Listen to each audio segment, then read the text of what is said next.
नमस्कार मित्रांनो, कसे आहात? मजेत ना? तर आपला आजचा ट्रिप आहे तुळजापूरचा. तुळजापूर या गावाला जाण्यासाठी सोलापुरातून आणि उस्मानाबाद म्हणजेच धाराशिव नाव बदललेलं आहे. धाराशिव आता सध्याचं नवीन नाव आहे उस्मानाबाद याचा. तर दोन्ही ठिकाणापासून आपल्याला तुळजापूरला येण्यासाठी 4 लेनचा मार्ग एकदम प्रशस्त असा नवीन मार्ग झालेला आहे. सोलापुरातून तुळजापूरला येण्यासाठी आपल्याला जवळपास 49 किंवा 50 किलोमीटर अंतर कापावं लागतो आणि धाराशिव ते तुळजापूर असे अंतर जवळपास 25 ते 26 किलोमीटर असा कापावा लागतो. तर आता आपण सध्या तुळजापूरच्या घाटात आहोत. तुळजापूरचा घाट म्हणजे एकदम छोटासा घाट आहे. 1 ते 2 वळण घेतल्यावरती घाट संपतो आणि आपण तुळजापूर सिटीमध्ये प्रवेश करतो.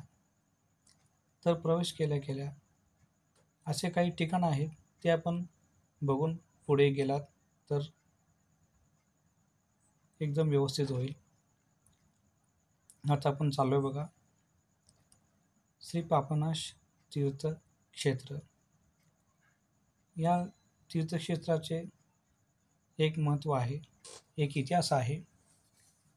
हे इतिहास त्या ठिकाणी या तीर्थक्षेत्राची माहिती मी सांगणार आहे.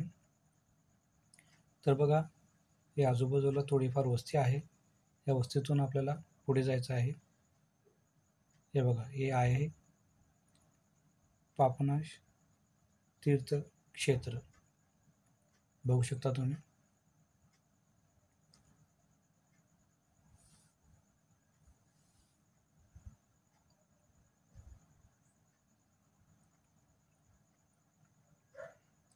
हे बघू शकता पापनाश तीर्थक्षेत्र गेट, मेन गेट आहे हा.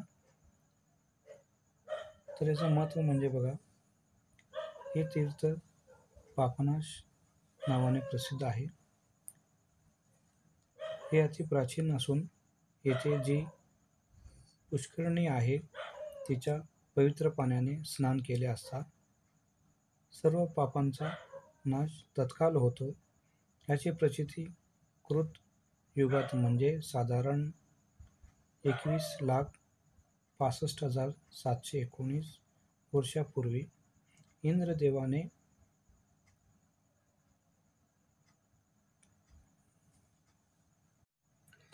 वृत्रासुर राक्षसाचा वध केल्यामुळे इंद्रदेवाच्या मागे ब्रह्महत्या लागली. तेव्हा पुष्करणीच्या या पवित्र पाण्याने स्नान केले व येथेच तपश्चर्या केली. म्हणून इंद्रदेवाला या पातकापासून इंद्रायणी देवीने मुक्त केले. येथे श्री इंद्रायणी देवीची अष्टभुजा मूर्ती आहे. तिलाच इंद्रवर्धनी असे म्हणतात.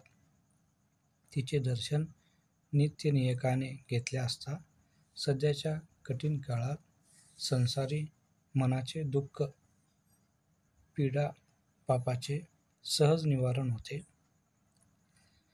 या ठिकाणी पाणी बघू शकता तुम्ही. हेच आहे पापनाश तीर्थ पाणी. या पाण्याने आपण हातपाय धुतले व देवीचे दर्शन घेतले तर आपले पण पाप नाश होतात अशी मान्यता आहे. तर आपण आता हातपाय धुवून घेऊया व देवीचे दर्शन घेऊया. या ठिकाणी अगोदर भरपूर पाणी राहायचे. आता पाणी कमी झालेलं आहे आणि आतमध्ये प्रवेश पण नाही आहे. बघू शकता. आता आपण देवीचे दर्शन घेऊया. चला. ही आहे इंद्रायणी देवी, अष्टभुजाधारी. हे आहे मंदिराचा गाभारा. बांधकाम बघू शकता. बांधकाम हे फार जुनी बांधकाम आहे.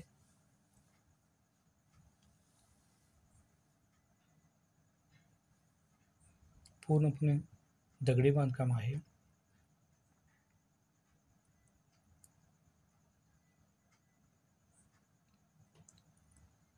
बघा, हे माहिती मी तुम्हाला इथं सांगितलेलं आहे.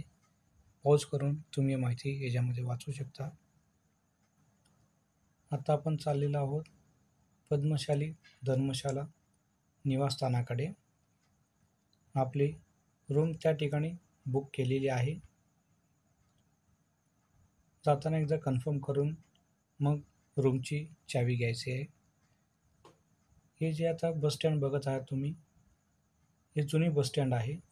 सध्या रिनोव्हेशन चालू आहे या बस स्टँडचा. इथूनच थोडं पुढे गेल्यावर चौक लागतो.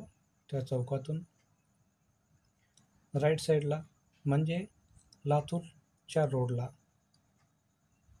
पद्मशाली धर्मशाळा आहे. इथे थोडीफार ट्रॅफिक जाम होत राहतो, कारण मेन चौक आहे हा तुळजापूरचा. इथे बघू शकता राईट साईडला नवीन बस स्टँड आहे. नवीन बस स्टँड समोरून 2 ते 3 मिनिटाचा रस्ता आहे पद्मशाली धर्मशाळेत जाण्यासाठी.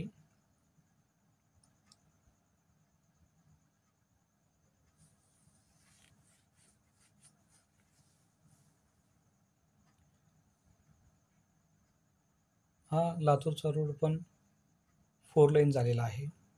अगोदर सिंगल रस्ता होता. ट्रॅफिक भरपूर जाम होत होता. आता रस्ते एकदम चांगले झालेले आहेत. बघू शकता आता आपण आलेलो आहोत पद्मशाली धर्मशाळेत. इथे पार्किंगची पण व्यवस्था भरपूर आहे. ही आहे पद्मशाली धर्मशाला. इथे single room, double room, AC room, non AC room असे भरपूर काही रूम्स आहेत. हॉल्स पण भाड्याने भेटतात. इथे लग्न कार्य व मुंजन कार्य पण होतात. चला, आता आपल्याला रूम भेटलेली आहे. बघा, आपला रूम नंबर आहे 10. आता आपण डबल रूम घेतलेला आहोत. बघू शकता तुम्ही, या प्रकारे रूम आपल्याला भेटलेला आहे.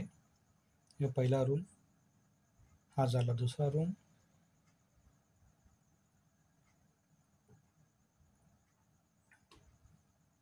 या प्रकारे.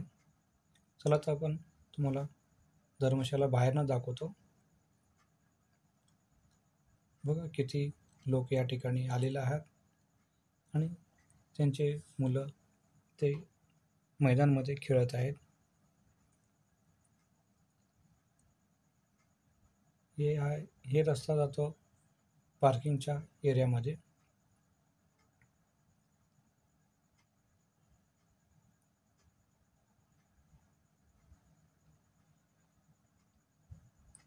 या ठिकाणी स्वयंपाक करण्याची व्यवस्था आहे. चुली ठेवलेल्या आहेत. आपल्या इच्छेनुसार इथं तुम्ही स्वयंपाक करू शकता. ही पार्किंगची व्यवस्था आणि आपला कार बघा समोर पार्क केलेला आहे. सोलापूर इथून जवळच पडतो म्हणून भरपूर लोक या ठिकाणी येतात. आता आपण आहोत मंदिरामध्ये. हे जे लाईन आहे, आता सध्याला आपण जे उभारलेलं लाईन आहे, हे अभिषेक भोगीचा लाईन आहे. या ठिकाणी 3 लेन येतात एकूण. एक म्हणजे मुखदर्शन, दुसरा म्हणजे धर्मदर्शन आणि तिसरा म्हणजे अभिषेक भोगीचा दर्शन. तर आपण सध्या अभिषेक भोगीच्या दर्शनमध्ये आहोत. इथे एक तुम्हाला दगड बघायला मिळेल. त्या दगडाचे नाव आहे चिंतामणी दगड. याचं महत्त्व म्हणजे त्याच्यावरती नाणे ठेवून आत ठेवलेत तर उजवीकडे फिरत असेल तर होकार असल्यासारखं आणि डावीकडे फिरत असेल तर नकार असल्यासारखं. आपल्या मनात जे काही इच्छा आहे ते इच्छा मनात विचार करून आपण त्या दगडावर हात ठेवले तर उजवीकडे फिरले तर होकार म्हणल्यासारखं, डावीकडे फिरले तर नकार म्हणल्यासारखं. या ठिकाणी बघू शकता किती गर्दी पडलेली आहे. लोकांच्या मनात भरपूर शंका आहेत. बघू शकता.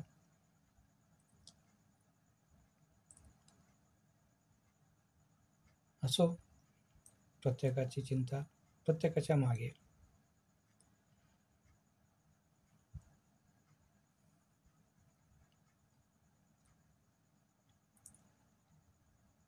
मंदिराच्या गाभाऱ्यामधील व्हिडिओ शूटिंग सक्त मनाई आहे.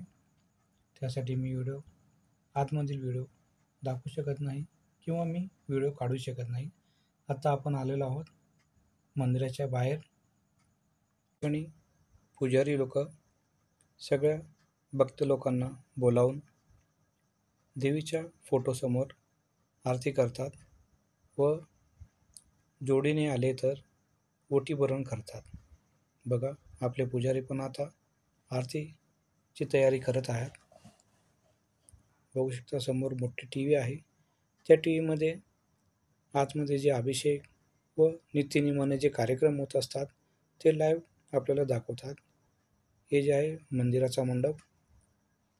या मंडपातून मुखदर्शन व धर्मदर्शन हे दोन्ही लाईन मंदिरच्या गाभाऱ्यात जात असतात व तिथून दर्शन घेऊन बाहेर पडत असतात.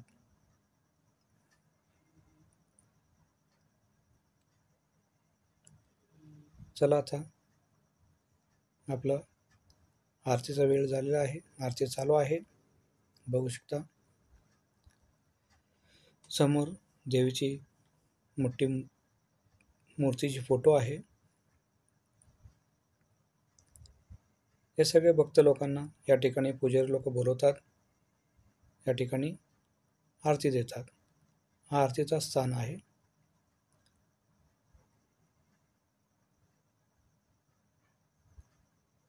आता मी तुम्हाला त्या टीव्हीमधून देवीचे अभिषेक व अभिषेक झाल्यावर देवीचे स्नान कशा पद्धतीने केले जाते हे तुम्हाला दाखवायचा प्रयत्न करतो. बघा,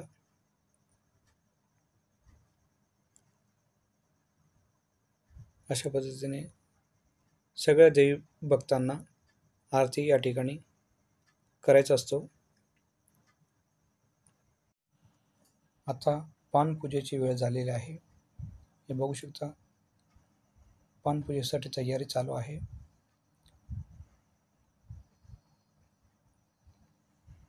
आम्ही जे पानपूजेचे पूजा करत आहोत हे पूजा झाल्यावर गाभाऱ्यात नेतात हे फ्रेमला.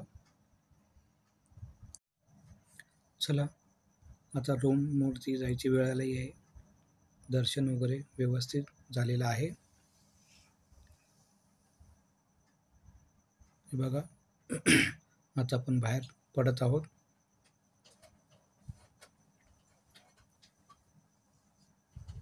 मंदिरला येण्यासाठी जवळपास 100-125 शिड्या आहेत. उतरताना पण तेवढेच लागतात व जाताना पण त्याच प्रकारे जावं लागतो. या ठिकाणी एक उजव्या सोंडाचे सिद्धिविनायकाचे मंदिर आहे. त्याचे पण दर्शन तुम्हाला करायला लावतो. बघा, हे सिद्धिविनायकाचे मंदिर आहे आणि ते पण उजव्या सोंडाचे. बघा, दर्शन घ्या व आपल्या मनातील इच्छा या ठिकाणी व्यक्त करा. रात्रीच्या टायमाला मंदिर सुशोभीकरण, लाइटिंग एकदम छान दिसतो. बघू शकता किती सुंदर असा लाइटिंग केलेला आहे. दिवसा तर तुम्ही दर्शनला याच, पण रात्री पण एकदा अवश्य भेट द्या. हे बघू शकता इथे गोमुख तीर्थ आहे. या ठिकाणी लोक भक्त गोमुख तीर्थाचे स्नान करून शुद्धीकरण करून देवीच्या दर्शनासाठी जातात. व्हिडिओ आवडला असेल तर लाईक करा, सबस्क्राईब करा, कमेंट करा आणि बेल आयकॉनला क्लिक करा. बघू शकता आता आपण गेटमधून बाहेर पडत आहोत.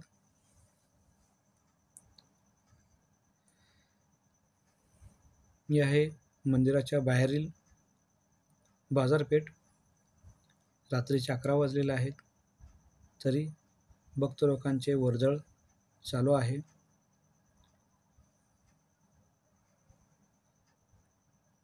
बघा, या प्रकारे देवीचे विविध रूप लाइटिंगमधून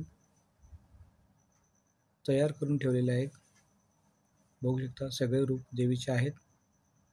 किती सुंदर दिसत आहे बघा.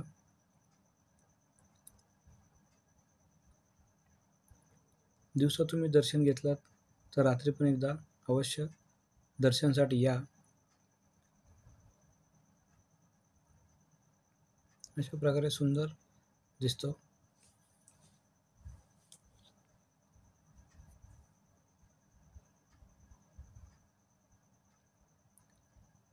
भोगी अभिषेकसाठी आपल्याला 1-2 दिवस अगोदर आधार कार्ड देऊन भोगी अभिषेकचे तिकीट बुकिंग करावं लागतो. तुमच्या ओळखीचे लोक किंवा पुजारी लोक असतील तर त्यांच्याकडे चौकशी करून तुम्ही बुकिंग करूनच या.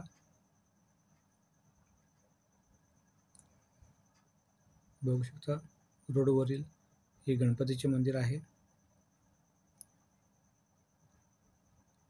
चला, आता 11 वाजलेले आहेत, आपल्याला रूमवरती जायचं आहे. हे आहे पद्मशाली धर्मशालेचे माहितीपत्रक. कुठला रूम कशा पद्धतीने व किती रुपयात आपल्याला भेटेल या ठिकाणी सगळं माहिती लिहिलेलं आहे. तुम्ही व्हिडिओला पॉज करून पूर्ण माहिती वाचून घ्या. आणि एक लक्षात घ्या, या पद्मशाली धर्मशाळेत फक्त आणि फक्त फॅमिलीसाठीच रूम भेटतो, बॅचलरसाठी रूम भेटत नाही. येताना कंपल्सरी आधार कार्ड किंवा तुमचा पॅन कार्ड घेऊनच या. 1 दिवस किंवा 2 दिवस मुक्कामच्या हिशोबानेच तुम्ही तुळजापूरला या. एका दिवसात तुळजापूर फिरून होणार नाही. चला, आता व्हिडिओला मी पूर्णविराम देत आहे. व्हिडिओ आवडला तर लाईक करा, सबस्क्राईब करा, बेल आयकॉनला क्लिक करा आणि मला आशीर्वाद द्या. मी असेच नवीन नवीन व्हिडिओ आपल्यासमोर आणतो.